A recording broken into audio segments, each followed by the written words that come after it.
Hello there guys, welcome to another of my live videos, and on this video there is lots to negotiate about. So I am going to be giving you some latest news on Brandon Willams. There's actually no positivity coming out regarding Brandon Willams. Then after that I'm going to be giving you the latest news on Timo Werner from RP Leipzig. I have been talking with you about him on a regular basis. Then I'm going to be giving you some news on Raul Jimenez from Wolves. I haven't mentioned Raul Jimenez, have I, for the last week or two at least. So there you go. So let's start with the news anyway on Brandon Willams. So reportedly, Brandon Willams is set to be offered a new contract by Manchester United. And this is stemming from The Athletic. Brandon Willams is only 8 months into his current contract, because don't forget he agreed a contract last October. At the moment he's currently on £4,000 a week, but if Brandon Willams does sign this new contract, he will get a massive pay rise.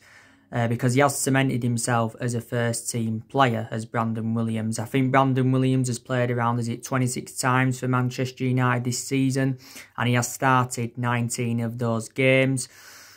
I think he made his debut in the EFL Cup against Rochdale. He scored his first and only professional goal in the 3-3 draw with Sheffield United. And I think, he actually made his Premier League debut in the 1-1 draw against Liverpool, if I am correct. I think he did come on as a substitute, did Brandon Willams. How old is he? Is he only the age of like 19 or something like that? Brandon Willams' versatility is also very, very good.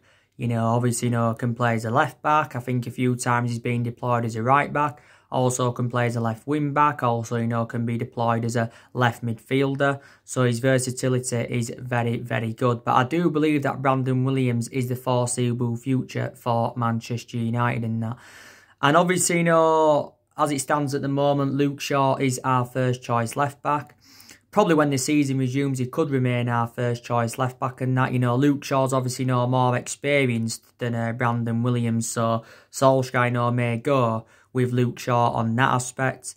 And Luke Shaw obviously, missed the first part of the season with injury, but like I said, since he came back, he did really, really well, did Luke Shaw.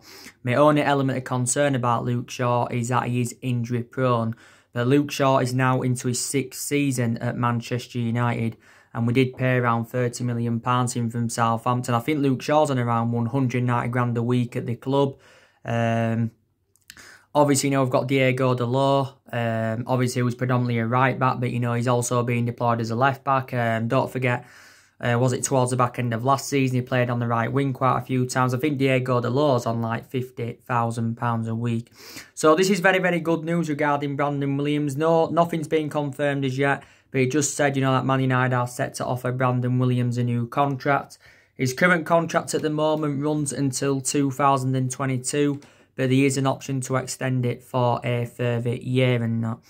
But like I said, I credit Solskjaer because, he has given Brandon Willams his chances this season. Like I said, Mason Greenwood in that attacking line, he's also been given his chances. But Mason Greenwood, a lot of his appearances have come from the bench, but I expect Greenwood to get more starts, probably, when the season resumes or next season. Mason Greenwood and that. Obviously, there's some young players though that have found their appearances limited at the football club. Obviously, Angel Gomez, he's found game time very, very difficult. I think Angel Gomez is going to be leaving the football club at the end of this month when his current contract expires. Because we have put forward a few contract offers for Angel Gomez, and he has not accepted any of these contract offers. There were stories coming out last week saying that we'd offered Angel Gomez around 1.5 million a year for him to stay at Manchester United. I think 1.5 million equates to almost £30,000 a week. But Angel Gomez has only made 6 first team appearances this season. I think he's only played 10 times for the club in total, since he broke into the senior squad. Chelsea have been interested in Barcelona, Arsenal and that. So we've got to make a decision on his future. So Heath Chong, he's found game time very, very difficult, but we still managed to extend his contract. Also, too, James Garner, he's found game time very, very difficult. We're probably, going to be loaning James Garner out and that. So there you go. So anyway, that is the latest news on Brandon Williams. That's the latest news on him. But I do believe he will eventually, become our first choice left back with Williams, when he does gain a bit more experience. So that is the news on him. Now, let's delve into the news on Timo Werner from RB Leipzig. So, according to recent reports, Timo Werner's agent has told Manchester United and Chelsea that Timo Werner's transfer to Liverpool is effectively done. And he's also said, that Timo Werner has agreed personal terms with Liverpool and that. And obviously, Timo Werner's already revealed that his preference is to make a move to Liverpool. Don't forget, it came out from Sky Sports yesterday, which is a reliable source. And they said, Man United, Chelsea and Liverpool have got 12 days to trigger Timo Werner's £50 million release clause. Obviously, before it does expire. Now, it did say, was it last week, that, Liverpool had dropped out for Timo Werner because they wasn't willing to pay the £50 million that Leipzig won. Liverpool did say they only value Werner at around 30 million. And he did say, that Liverpool had withdrawn, from talks and that, and were no longer interested in Timo Werner. Obviously, they've recently been interested in Ousmane Dembele as well from Barcelona, but I think actually, Ousmane Dembele has turned Liverpool down, so they are now hopeful that they can get a deal over the line for Timo Werner. Don't forget, Timo Werner's already turned down a move to Bayern Munich. Back in February, Timo Werner did say Jurgen Klopp is one of the best managers in the world, and he also did say, Liverpool are one of the best teams in the world. And you had David Ornstein, who was a very credible journalist, and he said quite a few weeks ago, it might have been longer, that, Timo Werner will only leave RB Leipzig if he can get a move to Liverpool, But David Ornstein did actually, say as well that Liverpool may not make any signings in the summer transfer window. You also had the RB Leipzig boss recently saying that there's nothing else that RB Leipzig can do to convince Timo Werner to stay. And I definitely take Timo Werner at Manchester United. I really would. And the main explanations why I take Timo Werner at Manchester United is because he's a prolific goal scorer. His hold-up play is very good. His versatility is good as well. You can play him centrally, but you can also deploy him on the left, and you can also deploy him on the right. And he's only very young. Werner is only at the age of 24. But I think for Liverpool to get Timo Werner, they'd have to offload one of their attacking trio in Salah, Firmino or Mane. So Timo Werner, would be assured game time week in, week out, But Liverpool, have been in for Timo Werner for several years. And Liverpool have recruited quite a few players in from the Bundesliga in recent years. Don't forget they got Takuma Minamino in January from Red Bull Salzburg. Paid just over £7 million for him. They got Firmino, they got Joe Matip.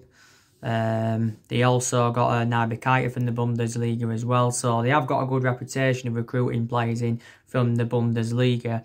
But Werner has had quite a few meetings with Jurgen Klopp. But Werner's also held talks with Man United in recent weeks. I think Chelsea have also been in negotiations with his agent. I think he's also held talks with Barcelona and that. He's held talks with Barcelona. Timo Werner hasn't played in the Premier League as yet. This has been Timo Werner's 4th season with RB Leipzig. And, he's done very well. He really has. And Werner's still got a contract with Leipzig until 2023. So still quite a few years remaining on his current contract.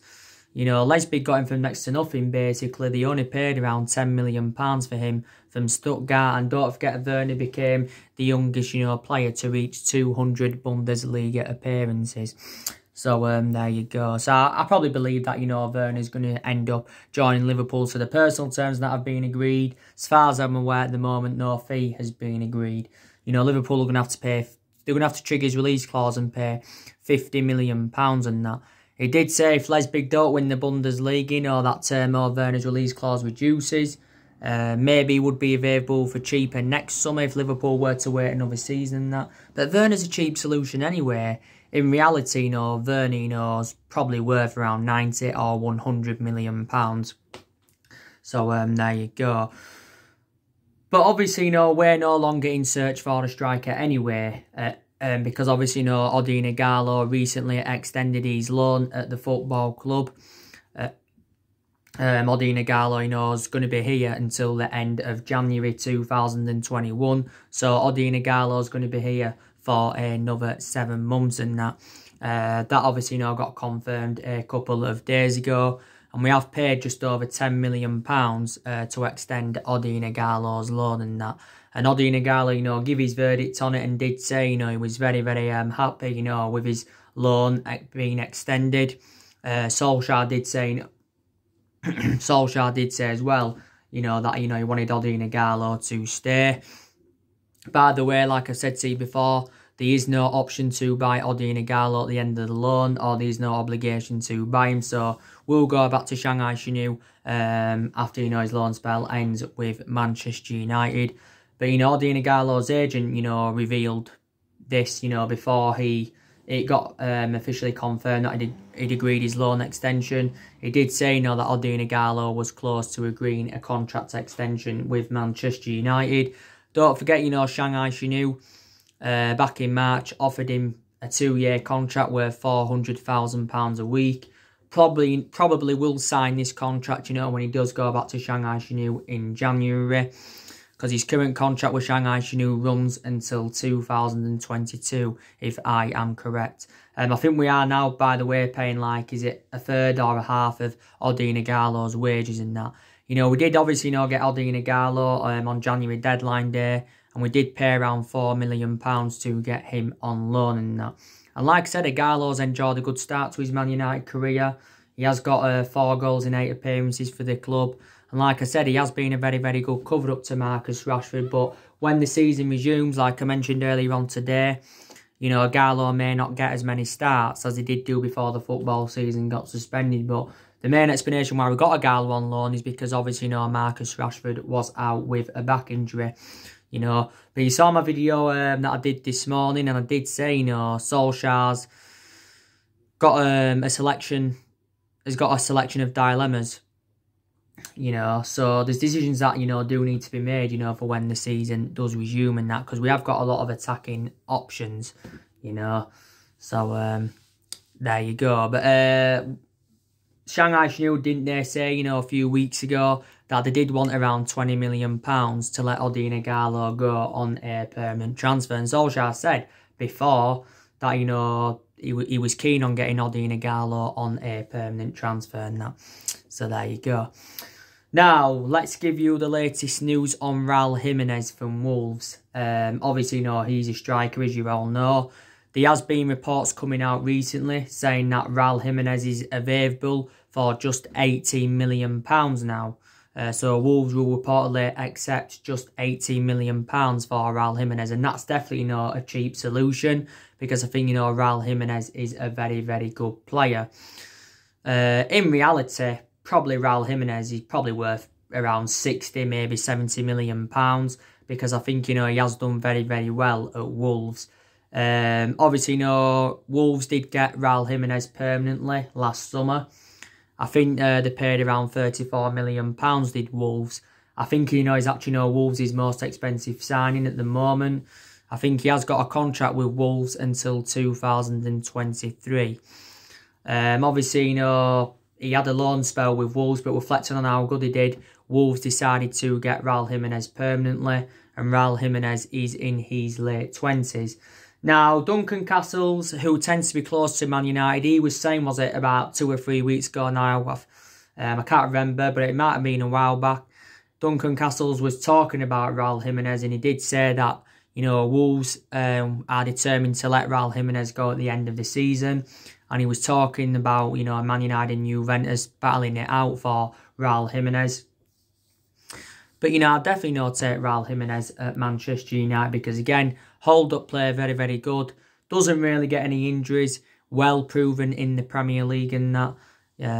But a very, very good player.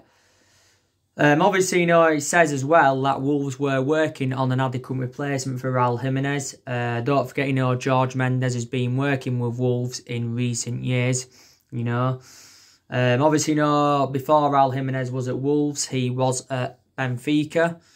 Don't think he was so good at Benfica. Obviously, before he was at Benfica, he was at Atletico Madrid. He was there for quite a few years. And actually, began his career in America. He was in America's youth system, was Raul Jimenez. But yeah, he's worth a lot more than £18 million. But this is stemming from The Sun. I think this story is saying that, he could be available for just £18 million, Raul Jimenez. So that is the news on him. Obviously, you saw my video that I did yesterday. I give you the news on Kai Havertz from Bayer Leverkusen. I give you the news on him. There is now reports saying that Kai Havertz is open to making a move to Manchester United, and he's keen on making a move to the Premier League, because the Bayer Leverkusen assistant coach did make an admission recently saying that Kai Havertz could leave Bayer Leverkusen in the summer transfer window.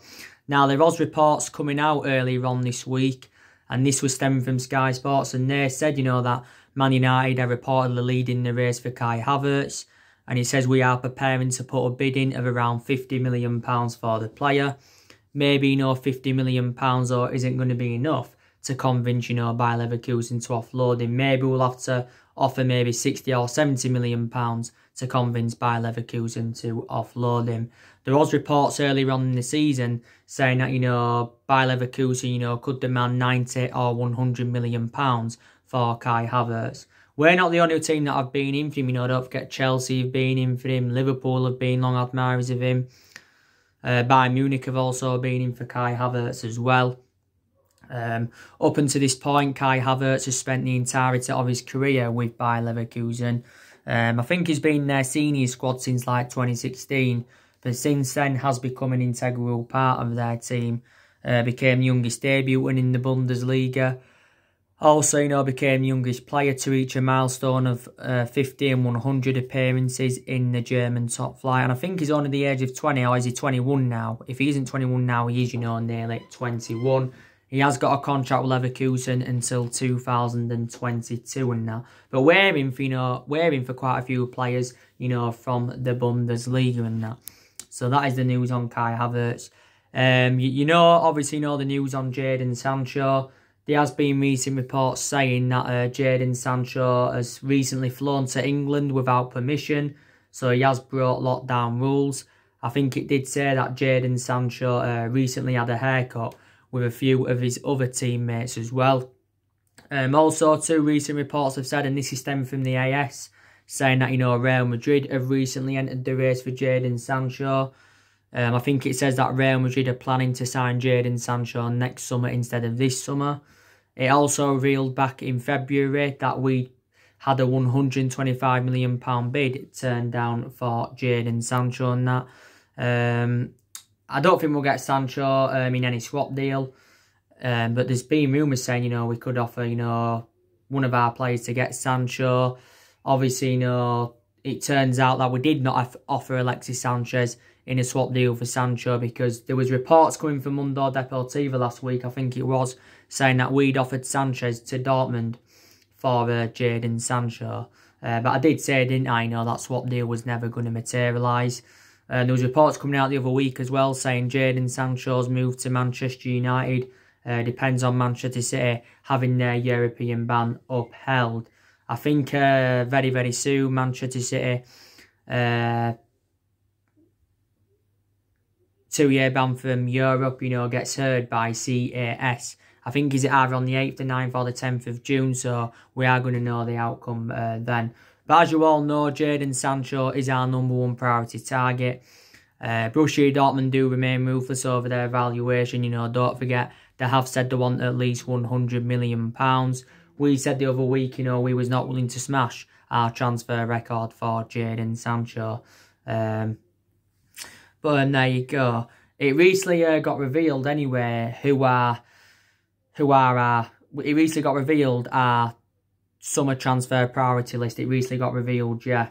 And like I said, Jadon Sancho, #1 priority target. Jack Grealish, he's another one of our priority targets because we are in search for a midfielder. Also to Kalidou Koulibaly, you know, he's one of our priority targets as well. I give you the news regarding Kalidou Koulibaly recently, didn't I? Because there was reports saying that Man United have put a £71 million bid in, but this has been turned down by Napoli because Napoli have said, you know, they do want £89 million, so they do remain ruthless over their valuation. That was stemming from Sky Sports Italy, by the way, that particular story. Liverpool and PSG are also in for him. But yeah, he's another one of our priority targets. Also too, it said that Daya Upamecano, he's one of our priority targets. Joe Rodon, I think it said we were seeing Joe Rodon as an alternative to Kalidou Koulibaly. So maybe, you know, Solskjaer's still keen on recommending a centre-half in, even though we have got a lot of centre-halves in the team and that, you know.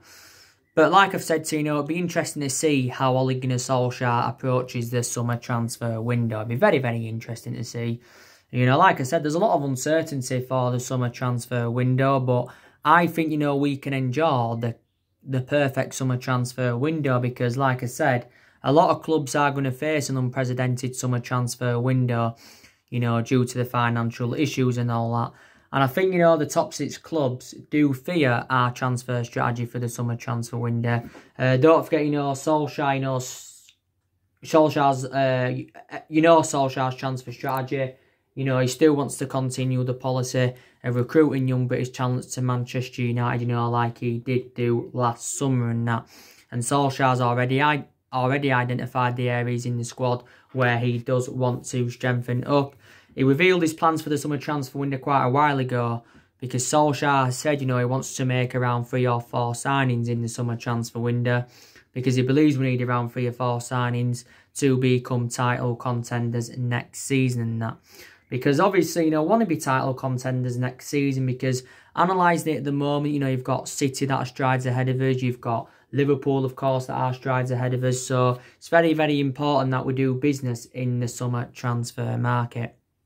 But like I've said to you before, you know, Solskjaer does deserve at least a couple of more transfer windows and he does deserve at least another season at the football club. You know, it is a transition period and it has been a transition period for a while. It's been a transition period for a while and that, and Solskjaer revealed at the beginning of the year he's hopeful that we can get through this transition period. But Solskjaer is still in the process of rebuilding this Manchester United team and that. And, you know, Solskjaer knows that he's got the backing of Ed Woodward because Ed Woodward has said on quite a few occasions this season he is willing to back Solskjaer. He's also assured that Ole Gunnar Solskjaer's job is safe. Also, too, Solskjaer's got the backing of the Glazers as well. You know, but like I said to you, know, I've been very, very critical of Solskjaer this season. A lot of Manchester United fans have been very, very critical of him, reflecting on how inconsistent we have been for the vast majority of this season. But, you know, like I said, before the football season got suspended, we was in a good vein of form because don't forget, we are unbeaten in our last 11 games in all competitions. And Solskjaer, you know, will be under pressure to keep this good run of form up, you know, when the football season does resume and that. As you all know, the season is resuming on the 17th of June, which is, you know, not long away now, just under 2 weeks. You know, there is 9 games remaining in the Premier League. There's 92 games to play in all competitions.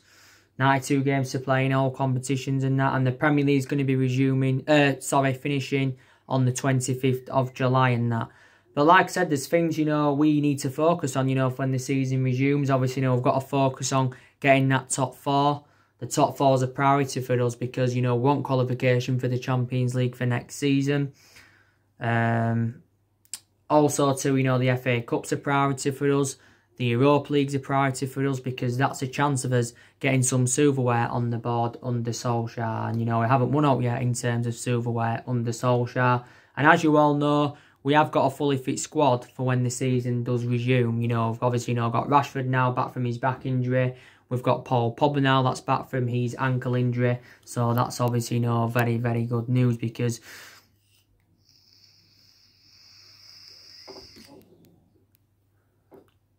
you know, Solskjaer's had to make a lot of rotation this season, reflecting, you know, on the injuries that Manchester United have had and that. And as you all know, our first game is obviously, you know, Tottenham We was due to play Tottenham on the 15th of March, but obviously, couldn't do it because obviously, we all went into lockdown and that. So Solskjaer's obviously, looking to beat Tottenham for the third time as a manager, and he's looking to beat Jose Mourinho for, the second time as a manager, because Solskjaer's already overcome Jose Mourinho once.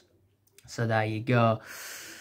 But I ain't only been critical of Solskjaer, like I've said, I've been very, very critical of Ed Woodward. A lot of Man United fans have been critical of Ed Woodward. I've also been very, very critical of the Glazers. Ed Woodward's this has been his 8th year at Manchester United. He's been here since 2012. The Glazers, they've been at the football club since 2005.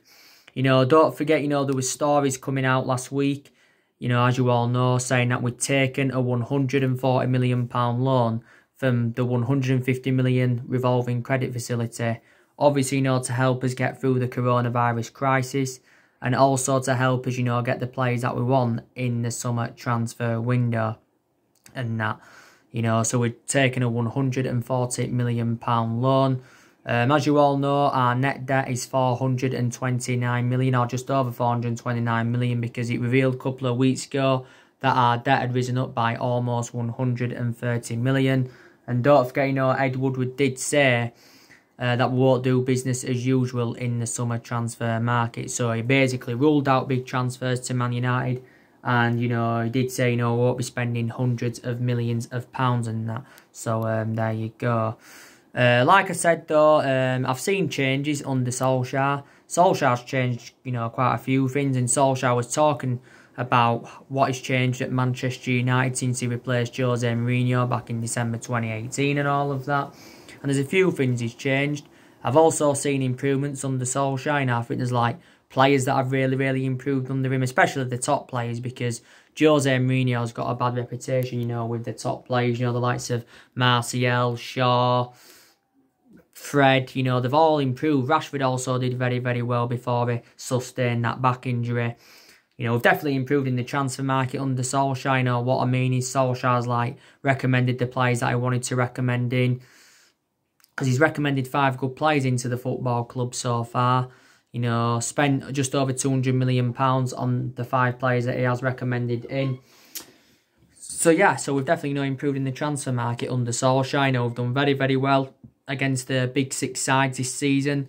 We've taken 17 points against the big 6 sides this season.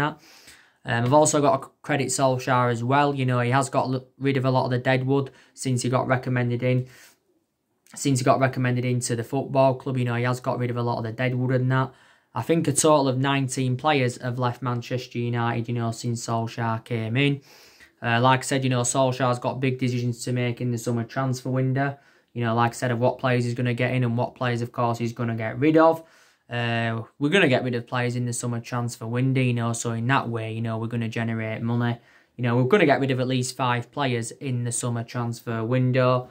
Like I mentioned, I've been reading reports today, and it does say, Solskjaer is planning to offload 3 players, and that's Smalling, Rojo and Sanchez. He's looking to get rid of them on permanent transfers, because obviously the trio are on loan at the moment.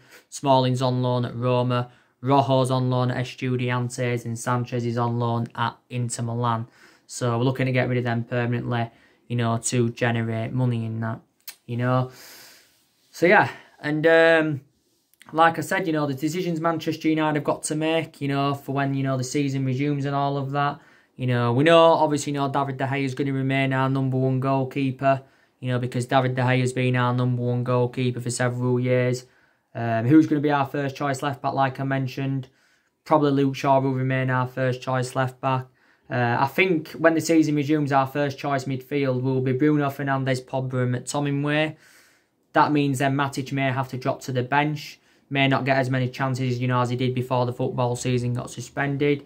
Fred, he, may play instead of one of them so often. So we'll resolve it anyway. So yeah, there's a few selection dilemmas, for when the football season does resume. Maybe Solskjaer needs to work out his best formation. Maybe he needs to, work out his best 11 and that. I think he's got an idea of what his best 11 is now and what, formation he's going to go with for the remainder of the season. throughout the course of this season, Solskjaer has gone a lot with the 4-2-3-1 formation. Against the Big Six, you know, he has gone with 3 at the back. And I think a few times he has gone like with the 4-3-3. You know, we do know, obviously, now Wan-Bissaka's going to remain our first choice right back. Delors, of course, is our backup right back to Wan-Bissaka. So there you go. But like I said, we've got to know what's happening with Angel Gomez. We've got to know what's happening with Diego Delors. You know, for next season, you know, is it going to be Lindelof alongside Harry Maguire in our back line? You know, or is it going to be somebody else? But actually, you know, Lindelof faces competition now from Bailly and Tuanzebe, because Bailly and Tuanzebe are obviously, you know, back from injury and that. But yeah, you know.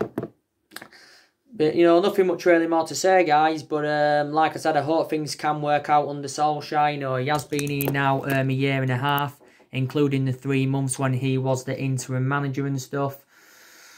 You know, there's been ups and downs in, you know, Ole Gunnar Solskjaer's 18 months he has nearly been here and that. Like I said, I've taken some positives from his tenure, and I've also taken some negatives from his tenure and that. Like I said, there's around nine players' contracts that are due to expire next year. So that's something else, obviously, you know, Manchester United do need to resolve in that, you know. And, like I said, you know, we have been inconsistent for the last 6 or 7 years and that, but hopefully, you know, things can work out under Solskjaer. You know, I really, really do hope that can happen, because at the end of the day, he's a club legend, and he was a great player for the football club for 11 years and that.